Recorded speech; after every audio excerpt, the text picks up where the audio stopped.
นะโมตัสสะภะคะวะโตอะระหะโตสัมมาสัมพุทธัสสะนะโมตัสสะภะคะวะโตอะระหะโตสัมมาสัมพุทธัสสะนะโมตัสสะภะคะวะโตอะระหะโตสัมมาสัมพุทธัสสะพุทธังธัมมังสังฆังอนุตตรังอุปัชฌายังนัมมาสามิ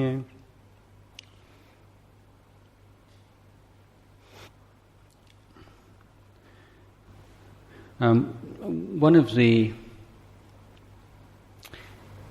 concepts which I believe is missing, or at least is not at all clear or coherent in the Western world, at least as far as I'm aware, is that of the perfected human being, or the idea that of perfection in this imperfect life, or an idea of completeness in an incomplete world. And what is the highest, what is the best that can be hoped for from life in this world? Now that to begin with, that already may be challenged, to say, well, who decides on the criteria? Who decides that one way of life, one way of looking at the world, one way of acting, of thinking is in any way better than any other way? Isn't that just a matter of opinion?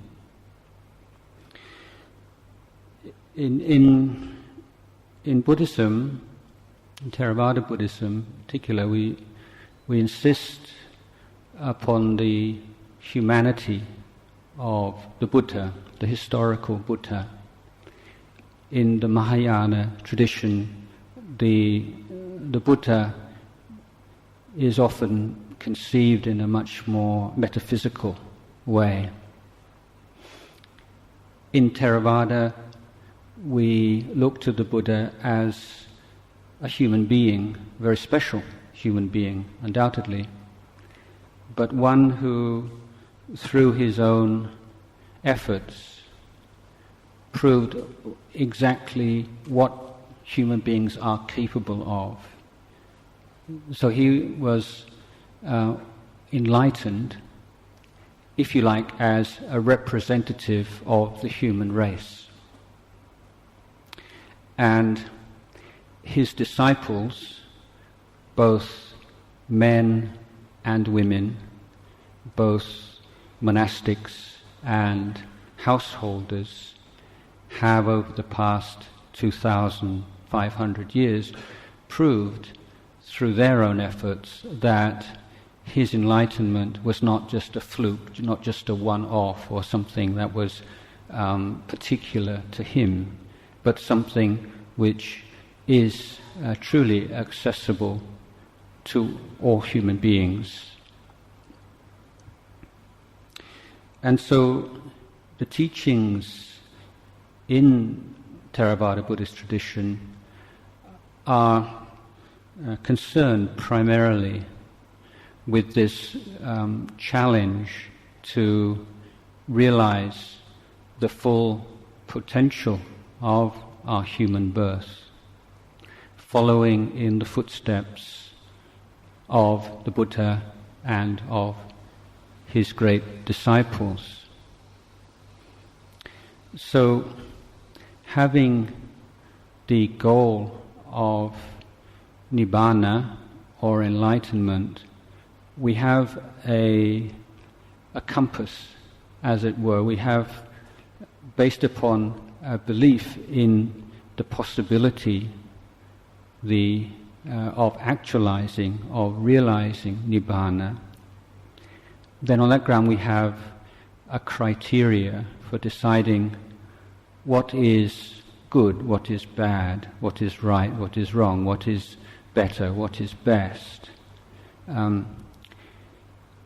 All those actions of body, speech and mind which lead away from the highest goal are considered bad. All those actions of body, speech and mind which lead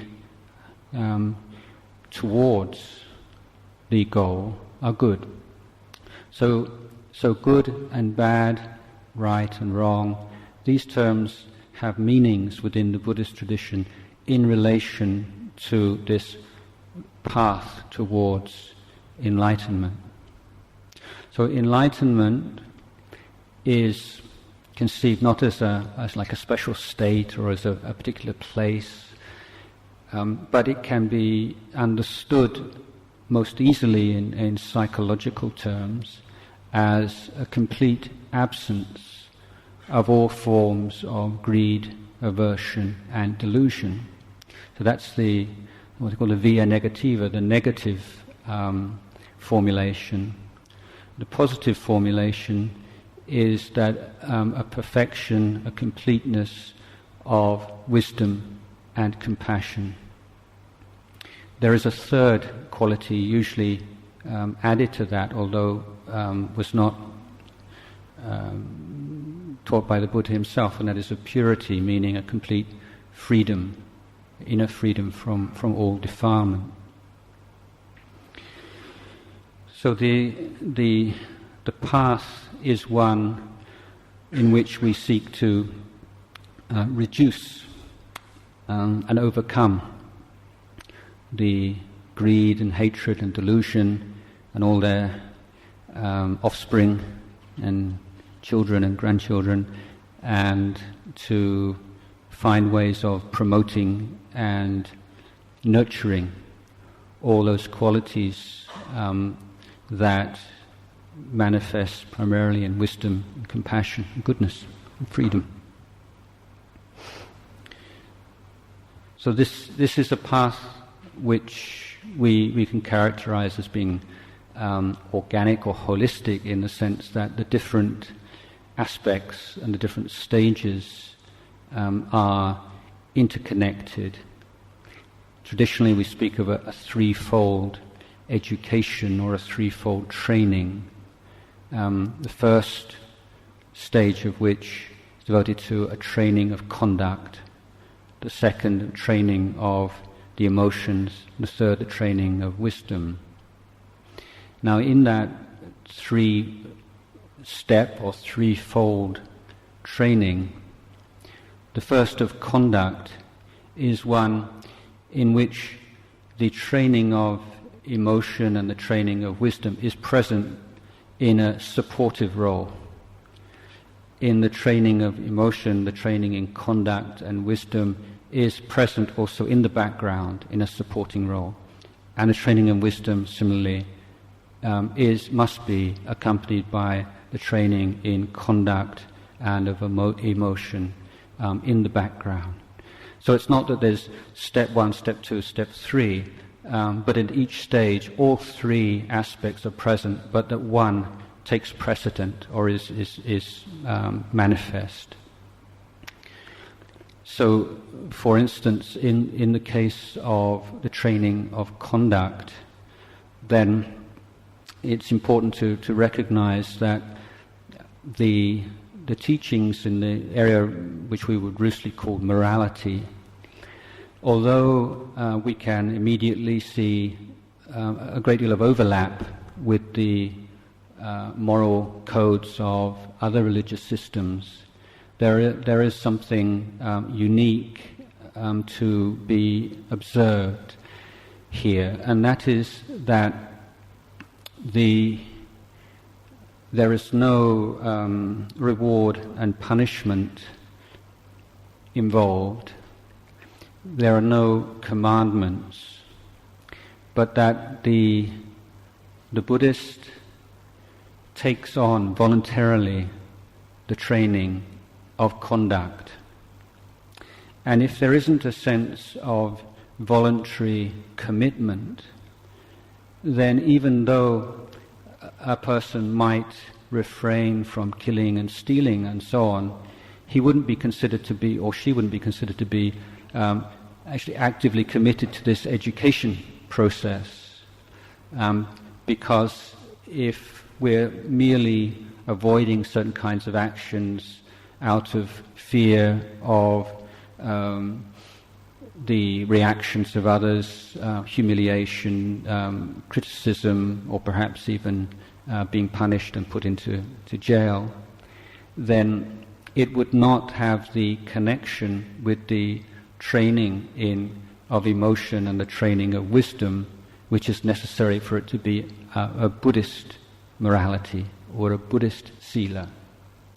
So in the ceremony in which lay Buddhists take the 5 precepts, the ceremony begins with the request for the precepts. And that is significant. There has to be the sense of taking on these precepts as tools to educate our conduct and as objects of mindfulness in daily life. It's very difficult, isn't it, to maintain any kind of stream of awareness in a very confused and confusing environment where there are constantly varied calls upon our attention, and times when we have to be active, other times we need to be passive, and times we need to talk, and times we need to listen. So many different things going on, and most so-called meditation techniques are not really sustainable in that kind of environment. But what we can be aware of in our daily life, and is a basic grounding in the present moment, are the precepts that we take on as trainings of conduct to refrain from hurting and harming, and from stealing and taking what's not given, and so on. And these precepts can be refined upon. We can take those as the basic objects of awareness, but we may add on trainings for ourselves in addition to that.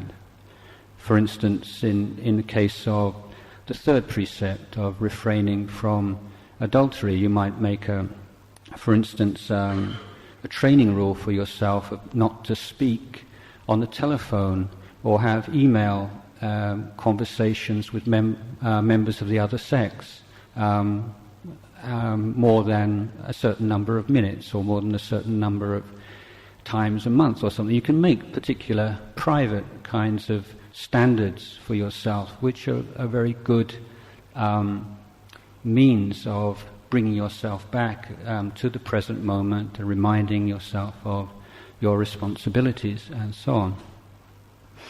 The ability to keep these precepts well is dependent upon ability to recognize and to keep abreast of the intentions forming in your mind, because sila in the Buddhist sense is essentially a matter of intention.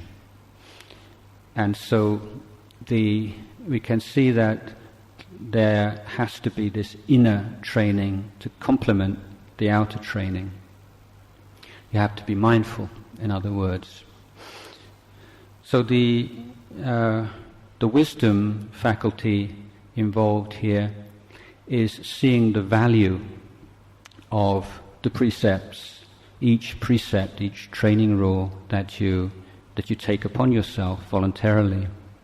Really see the suffering, the difficulties, the confusion that will arise from not keeping the precept, and the value and the benefit of keeping it.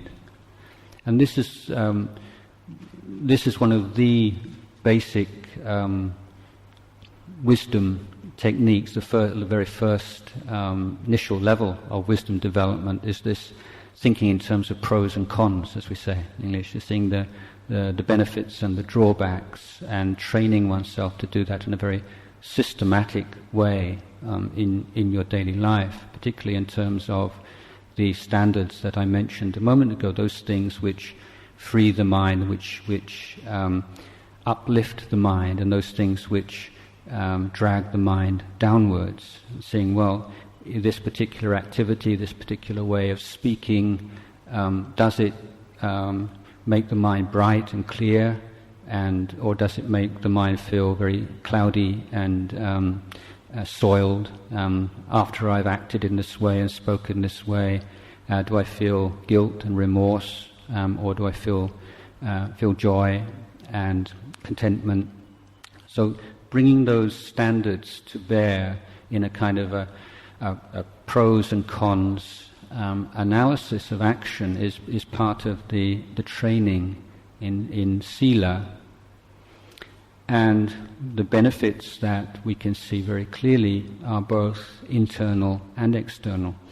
Externally, we can see that any family, community, society will thrive in the presence of trust, and will wither and will have serious difficulties whenever that trust is lost. And the trust is created and sustained when the members of a family or community have shared standards of conduct. So we can't, of course, forbid ourselves from having angry thoughts, covetous thoughts, lustful thoughts, and so on. But we can recognize them as thoughts and not feel compelled to act upon them. I mean, have a certain standard. Well, that's fair enough. That's a thought that's arisen according to causes and conditions. No need to feel terrible about it. But our freedom lies in that we have standard of conduct which we will uphold. So, in Buddha Dhamma, we make it very clear that unwholesome and negative thoughts and emotions are not things that we can take responsibility for and that we should feel bad about, but that we should seek to heal or to deal with.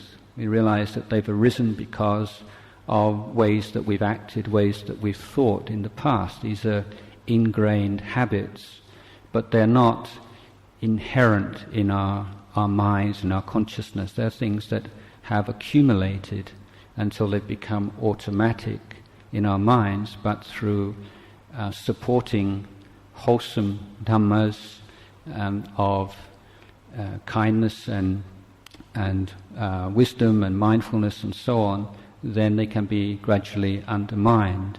And then those thoughts and mental states that pop up into the mind spontaneously change in nature and become more and more wholesome and good and kind.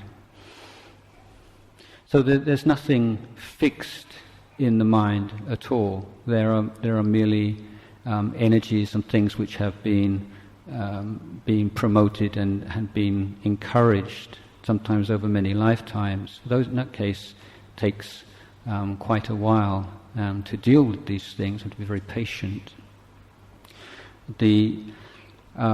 So rather than looking at precepts as commandments, we're looking at them as ways of developing mindfulness, groundedness in daily life, giving us certain standards that we can come back to and to align our behavior, practically speaking, with our ideals. And they are means by which we can create practically the kind of families and the kind of communities that everybody wants to live in, where we feel a sense of trust, kindness, warmth, safety, security. So the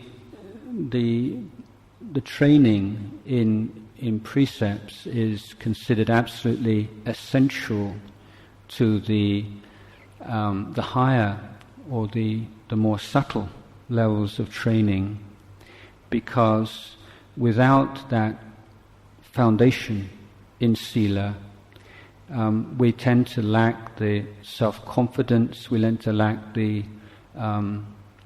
good feeling towards ourselves, the self-esteem, self-respect, that sense of being a good friend to yourself, which is essential when you are starting to enter into areas of experience which are strange or unusual or unprecedented.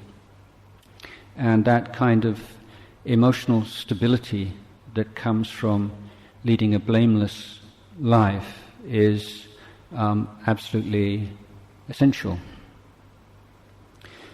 So there are a lot of teachings which speak of the person on the path, or the person who is steadfast on the path, the person who is the good man or the good woman. They call the sappurisa. And there's one particular group of dhammas or virtues of the good person, which I think are quite useful to learn about and to memorize again as kind of a checkpoints for your own practice. And they are essentially things that you know, or a wise person will know, or will have some acquaintance with and have some grounding in. And the first two are a pair, and one is knowing the causes, the conditions of things, and one is knowing the results or the goal of things. So I think, generally speaking, we can see in many people tend to have an imbalance here. Some people very inspired with ideals and slogans and find some kind of exasperation and with the nitty-bitty, the details, the actual work needed to actualize those ideals. They think like just want this sort of broad strokes of sort of the big picture in this, and finding that emphasis on methods, methodology, on what we're doing right now, step by step, to be a bit depressing and a bit kind of just a hard drudge, whereas the moment you think of sort of great spiritual ideas and spiritual enlightenment, well, just full of energy. And so the problem being that one's just feeding off some idea rather than doing the work which will lead to the idea, and perhaps lacking the understanding of what exactly are the causal conditions for realizing that. So the wise person is one who is very meticulous in terms of understanding and actualizing the causes and conditions for success in any particular endeavor. The other extreme, of course, is when people just get too caught up in the details of things, very meticulous, very careful, so on, but forget why they're doing it in the first place. So this is why the second virtue of the wise person is that they always keep the goal in mind. And so what's the big picture here? What are we doing this for in the first place? If you're sometimes in relationships where you can get into these kind of ongoing arguments where everything just shrinks down to having a victory in this particular argument, or having the last word, or being the one who is acknowledge to be right, and perhaps giving that so much importance that being willing to do long-term damage to a relationship, forgetting the whole point of living together in the first place. So the wise person is one who gives equal value, appropriate value to causes, techniques, methods, and is constantly looking to improve. This is a factor which has a particular quality or name in Pali, or vimamsa, which means constantly checking and looking for faults in the way that you do things, not taking things for granted and say, well, I've done it like this is the way I do it, it's my style, it's right, it's good enough. But being humble enough, willing enough to look again and to make changes and to learn from mistakes. But at the same time, keeping in mind the overall goal. What is the reason? What is the purpose? Why am I doing this? For what purpose? This is very important reflection in our lives, and one which has significance for time management. Of course, there's that kind of nice. This isn't a Buddhist thing, but I think it's within the boundaries of like that. What is it? I'm thinking in Thai now. Urgent and necessary, necessary not urgent, urgent not necessary, not necessary not urgent.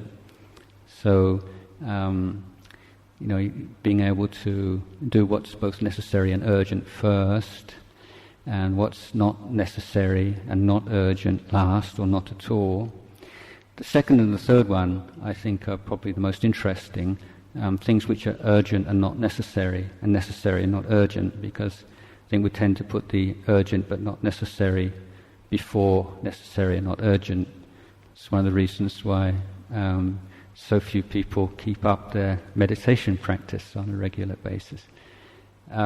So these two points of the method, the methodology, the practice, and the results, both on the day-to-day level and on a sort of a larger, long-term level.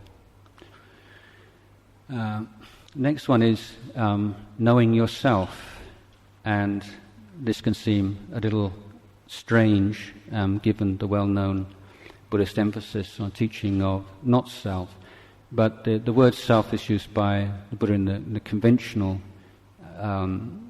level, meaning an awareness of your strong points and weak points, and not fooling yourself or turning a blind eye to your weaknesses. It's very easy to waste a lot of time and to become very frustrated, disappointed, putting effort into things which are really not suited to at all, and constantly overlooking and justifying weak points and faults, and trying to create situations and conditions where we don't have to face up to those things.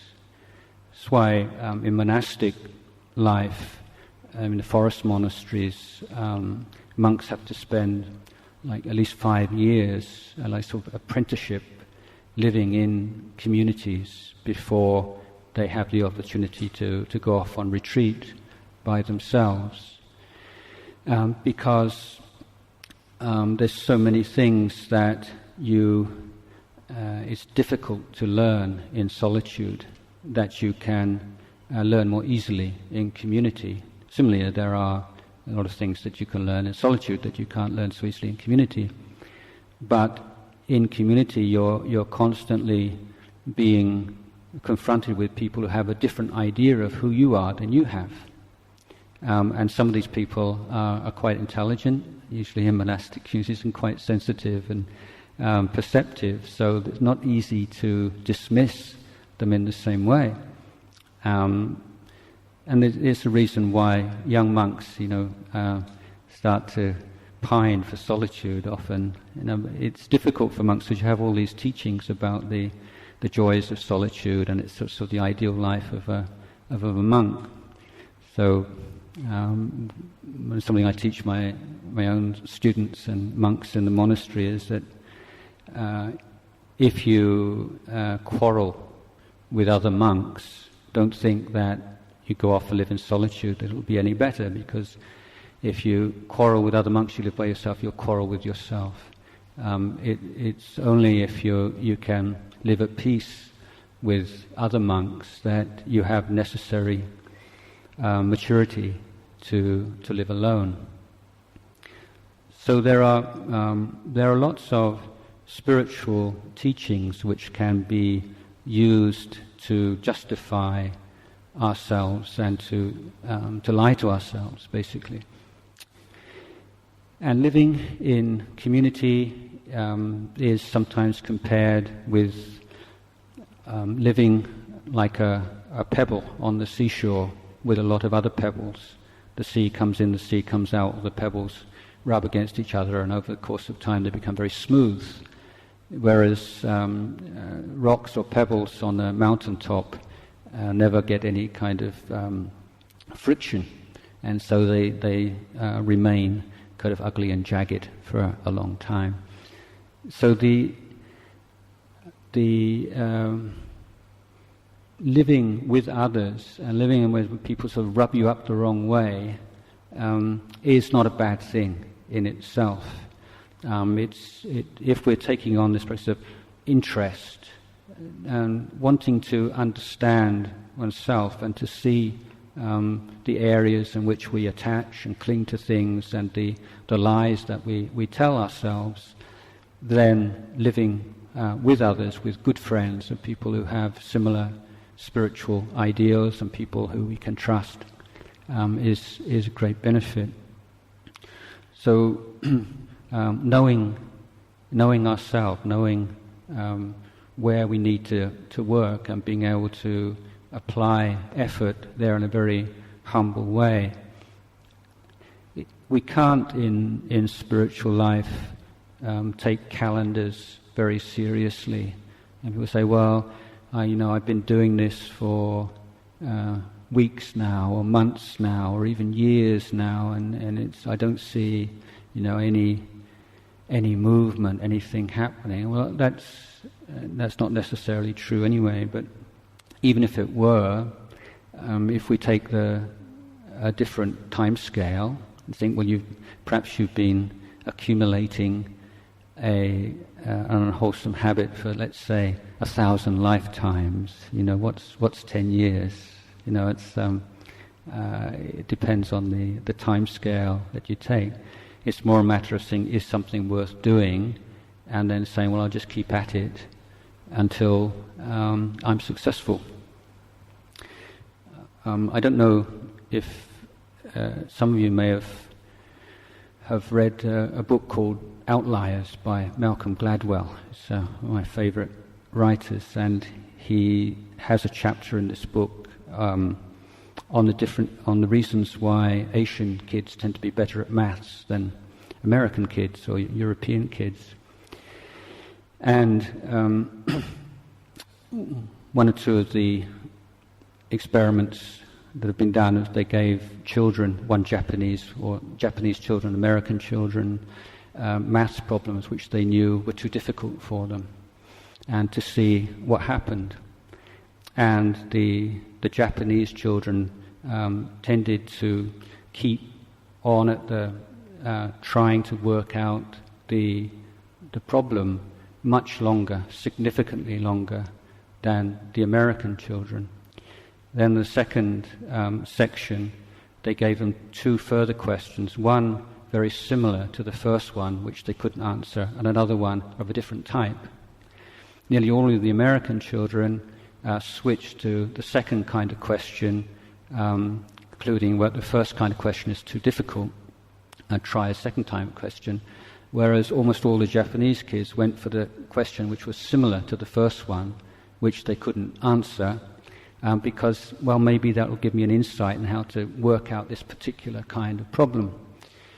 So a number of different kinds of tests came up with the overall conclusion that essentially it's the willingness to keep at something, to stick at something, not to give up, to be patient, which is the primary conditioning factor for success in this and in many other endeavors, almost all endeavors.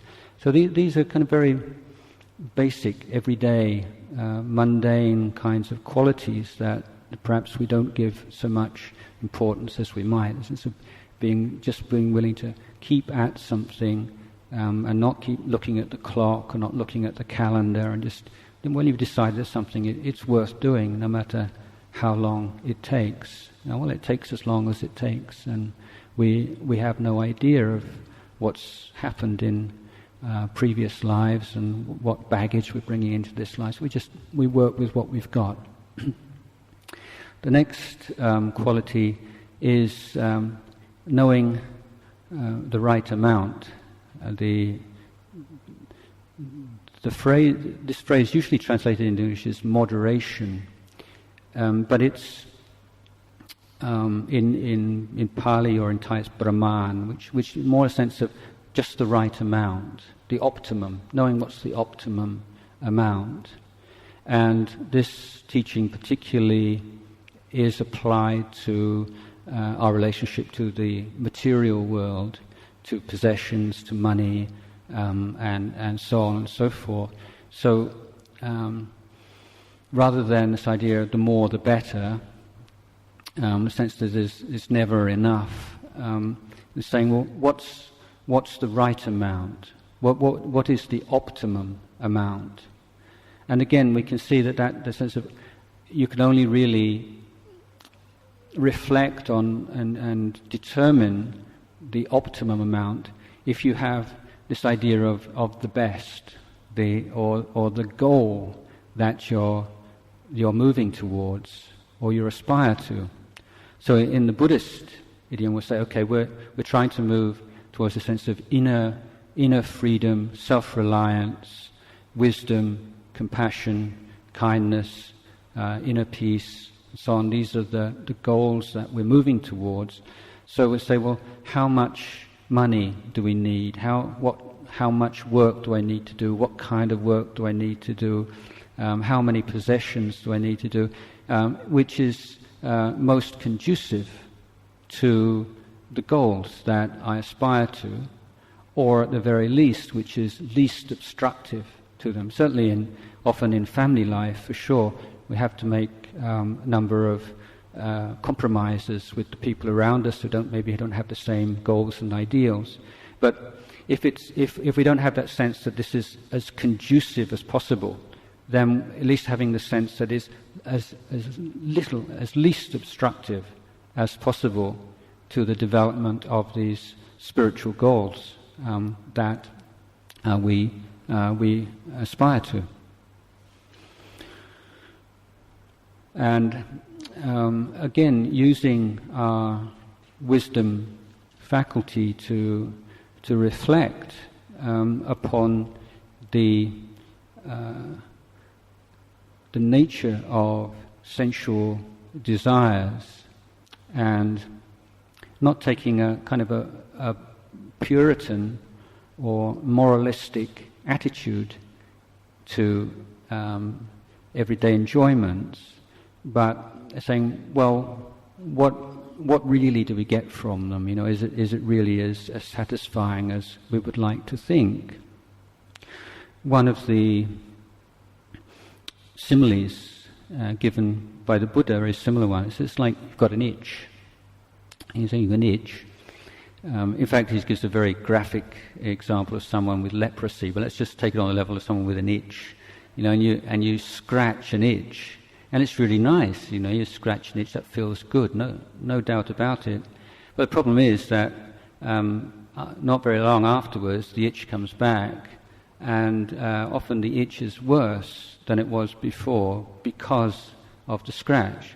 So you have scratching gives pleasure, but it is a cause for an intensification of the basic problem. And the Buddha is saying this is a model for the kind of sensual pleasures that we chase after in daily life, that we have a sense of lack, a sense of incompleteness, of loneliness, of tension, of something not quite right, which propels us towards various pleasures which do temporarily take away that feeling or take away that itch, but in the long term, in fact, make it even worse. And the Buddha is also pointing towards the law of diminishing returns, and that a certain level, certain amount of stimulation doesn't give the same amount of pleasure consistently. After a while, the amount of pleasure decreases through familiarity, through boredom or whatever. So you have to increase the stimulation, increase its intensity or its variety. And so you're on this constant kind of restless quest for some kind of cessation of the sense of lack, which is ultimately frustrating. So that's not, an object of faith in Buddhists, but the Buddha's asking us to look at our experience of sensual pleasure and seeing the whole picture, and actually how wise, how successful is this as a means of dealing with our suffering in life. So for lay Buddhists, the Buddha gives the 5 precepts. He said, well, okay, it's perfectly all right to enjoy the pleasures of the senses if they're not leading to pain and suffering and inflicting pain and suffering on other people. So you have those kind of boundaries there. So it's perfectly all right to go to the movies and listen to music and all these kinds of things, but the Buddha would recommend to have at least 1 day a month or 2 days a month, perhaps 4 days a month on the one prat day, where you refrain from those things just as a quiet day and a check, and to see to what extent you're getting attached to those things and what it's like to live without them just for a while. So there's that constant sense of interest and looking at our experience and using precepts, for instance, as a way of seeing that. Once you have that sense of podi, of just the right amount, there is a sense of real balance and coolness in life. So the next is one is knowing time and place. This is a recurrent theme in the training, and one which is very much dependent on the development of mindfulness and that kind of sensitivity to situations and sensitivity to the ripeness of situations. And when we are very angry or anxious about something, and sometimes we're very self-righteous about something, and something really does need to be said, but because we don't have that sense of time and place, we speak about it in prematurely, when the other person is not ready, not in a right frame of mind to be able to listen to what we're saying, or we ourselves are just so caught up in our emotion that we end up speaking far more strongly than we intended to, and find ourselves speaking hurtfully or offending the other person, and so on and so forth. So it's not that perhaps a conversation shouldn't take place. but that because we lack that sense of time and place and being able to patiently wait until the conditions are the best possible way they could be for this particular conversation to take place, that we find great frustration. A lot of things that need to be done, we find we don't have enough time because we're too busy doing other things, and so going back to this whole time management again. But mindfulness is that quality of being present, and being present not just to your own body and mind, but to the whole context in which you are living and what's going on around you. And the last two of these qualities are concerned with this also, and they're social qualities. That's knowing the individual and knowing the group or the community or the society. Now, one of the values of a regular meditation practice is that you are, as it were, coming face to face with the human condition. You're putting the human condition under a microscope, as it were, the human condition as it manifests in your own body and mind. So when you try to be mindful and to steady the mind, clarify the mind, then it's like trying to train a wild animal, and it reacts, and the mind goes crazy, and it falls into habitual modes of escape. And we can see how the mind tries to escape into pleasant fantasies, imagination, memories, or it gets caught up in aversion and anger, or depression, boredom, laziness, or mental agitation, or doubts. And all these mental states arise and become very clearly manifest as reactions to this effort to dwell awake and mindful in the present moment. So if we don't take it all very personally, but we see these as mental states, then even while our meditation practice is not particularly strong, we're deriving a great deal of understanding of the way that negative mental states work, what they feed on, what makes them stronger, what makes them weaker, how they arise, how they pass away. So if you see within yourself this your own sense of greed and lust and covetousness and aversion and so on as a mental state which is arising and trying to pull the mind away from the present moment, then you are developing an understanding of that human quality which is manifest in everyone else. So the clearer insights you have into different mental states which manifest in your own mind, then the more understanding you have of the people around you. The way that you lie to yourself is the way that other people lie to themselves. When you see how your mind can just be swept away by some negative emotion just out of the blue, and how strong and powerful it can be, how difficult it is to deal with, then ideally when you see that in somebody else, there is an enhanced empathy and understanding and forgiveness. Oh, that's exactly what happens to me.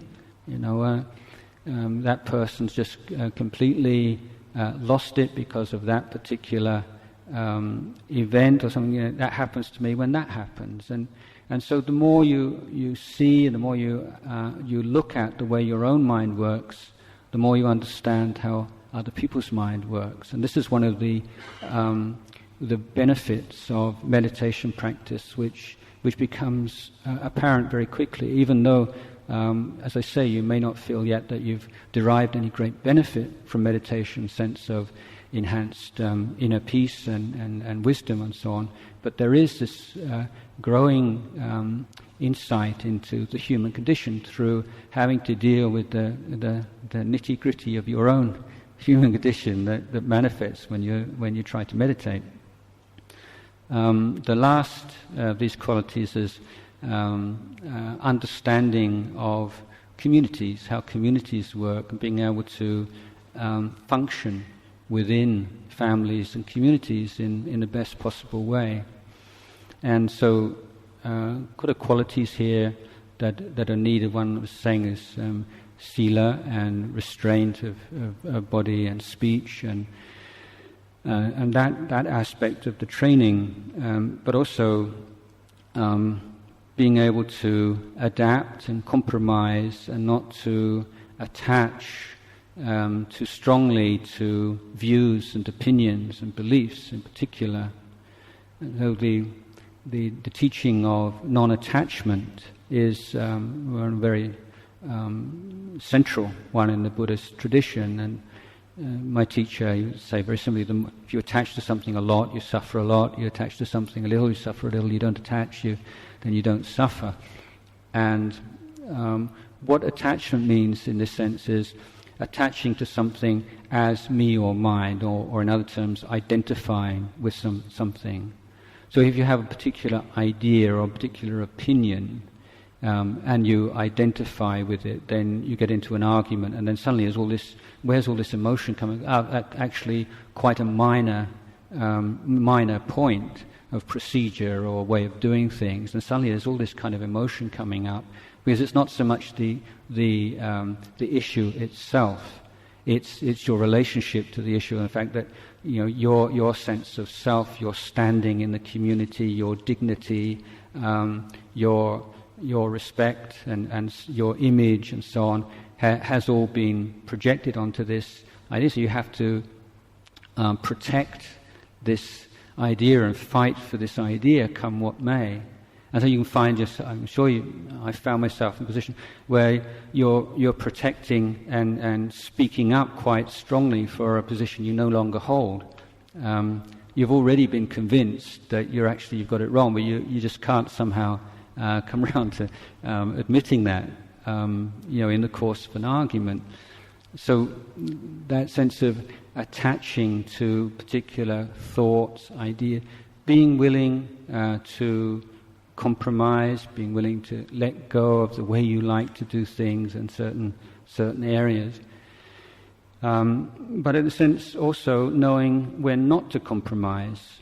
If you take fitting in as your goal, then that's dangerous also. If you're with people who have very different ideas of what life's about, or different ideas of the right ways to behave, you can just lose your whole anchor and sense of groundedness if you simply try to take the path of least resistance. You want to be popular, you want to be loved by everyone and liked by everyone. So this is why those precepts which I was speaking about at the beginning are so important. You say, well, yes, I'm willing to compromise in other areas in terms of what I like personally, or what I think is enjoyable, not enjoyable, but not going to break any precepts just to make other people happy. So there has to be that sense of integrity also. The learning from communities and the values of communities and what you can give to communities. We can all give something, and the act of giving is something which brings immediate and lasting joy to life. In Buddhism we talk about making merit, and often in terms of giving, and this Buddhist teaching says that if you give without any desire for anything in return, you make a lot more merit than if you give with hope of something in return. So, what does that mean? The whole idea of merit is maybe a difficult one to grasp sometimes. But let's take an example. If you recall some occasion in the past in which you gave something, it might have been money, it might have been a material object, it might have been time, it might have been anything, which you gave without any desire for anything in return at all. Now, I think you'll notice that even if that event took place 5 years ago, or 10 years ago, or 20 years ago even, or 30 years ago even, or however, the moment you think about it, it feels really good. You just feel really warm and bright and happy. Whereas if there was some occasion in the past where you gave some support, you gave some money, with some desire for some material advantage, or perhaps just to be admired, or to be liked, or to be well known, or whatever, after some time has passed, you can think of that, remember it, and you just feel kind of nothing. So what the Buddha is saying here is that when we give without any desire for anything in return, we create like a treasure in our hearts, and one which is accessible to us throughout our lives, even in times when we're in desperate straits or we're in great physical pain. Just the recollection of the good actions that we have performed in the past are an immediate kind of salve or balm on the mind, and it's something that you carry around with you everywhere, and that's what merit means. Whereas when you do things quite admirable things, but there is some desire for something, you may well receive that short-term benefit, that worldly benefit, but in terms of some kind of spiritual resource, spiritual power, something that you can turn your mind towards at any time and feel sustained, then that's not going to happen. So living with others gives us, in communities, gives us many opportunities to give in this way, creating happiness around us, but also creating long-term inner benefits, a sense of brightness and uplift. And the more we let go of our attachment to our own likes and dislikes and what we want, what we like, what we don't like, then that sense of community, inner community, of being all in this together, we're all in the same boat, we're all, as they say in Buddhist idiom, companions in birth, old age, sickness and death, becomes very clear. And we see that kind of selfish, everyone out for themselves kind of idea is in fact quite an unintelligent idea. So just to illustrate this, I've got a little story I'd like to tell you. So I was telling people this morning, I'll tell you again, and it's about a farm, and in this farm they like to eat cheese, and there's a little mouse who likes to eat cheese as well. So the mouse likes to creep into the house and eat some of the cheese. I mean, only just a very small amount. But the farmer doesn't like it. The farmer's wife doesn't like it, so they put down a trap. And the mouse sees the trap and is very frightened, runs out of the house and calls a meeting with his friends. And his friends, there's a cow and a pig and a chicken. And he said, "Friends, we're in trouble. The farmers put down a mouse trap. If I go in there at night time and they move it around, I could be killed. I know I really need my friends to help me out here and speak to the farmer and ask him to take this thing away. I mean, I just take a very small amount of cheese. It's not only leftovers anyway." And the cow said, that's your problem. I don't have enough time for that. I'm out in the field all day. Do you know how much grass I have to eat in order to fill my stomach? I don't have time for that. Your petty problems. And the pig says, I just don't get on with the farmer. We just don't see eye to eye. We're always, I speak to him, he doesn't listen, and it's a big waste of time. Sorry. Then the chicken says, I'm not. And the chicken doesn't like the mouse, and he just finds some kind of excuse. He's not going to. None of them want to help. Poor old mouse, isolated. None of his friends are going to help him. That night, a snake goes up into the house, gets its tail caught in the mouse trap, and doesn't die. There's a lot of pain. And the farmer's wife comes to the kitchen in the morning, and the angry, frightened snake bites the housewife. And so she's in a lot of pain. And doctor comes and puts some kind of salve on it. It doesn't look good. So she's very ill and very weak. And so, of course, what do you give a very sick, weak person to eat? Chicken soup. So the farmer goes out and wrings the chicken's neck, makes chicken soup for the woman. She's still not getting better, and of course those days the communication's not very well. They don't have very good. They don't have cars and things. You can't just go in the morning, come back in the evening. So there's a steady stream of people coming to visit, spending overnight, and they're running out of food. So what can he do? So farmer kills a pig to make some pork chops and feed all his guests. Poor lady, she still doesn't get better, and then she dies. And they have a funeral. So many people come for this funeral. How are you going to feed them all? Just have to kill the cow and feed all the guests at the funeral. So, sad story.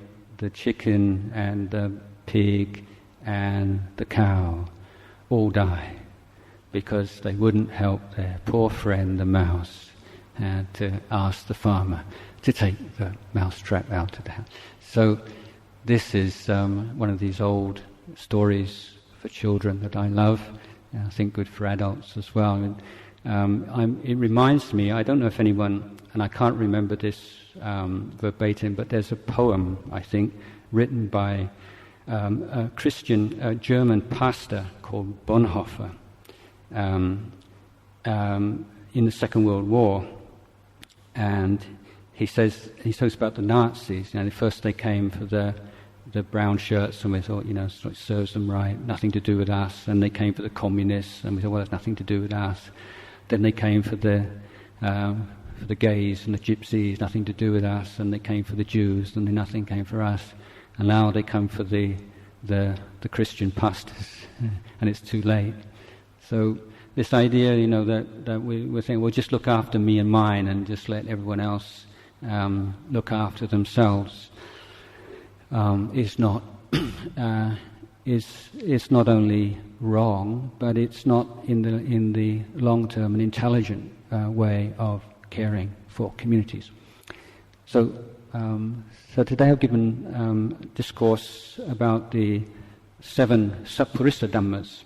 So just to give you a recap on those, and if you have like a Buddhist dictionary, or you can look them up when you get home. And so there's the Dhamma, Atta and Dhamma, which is like the causes and the results, or the methods and the goals, and then knowing self, knowing the right amount or the optimum amount, knowing time and place, knowing individual, and knowing the community.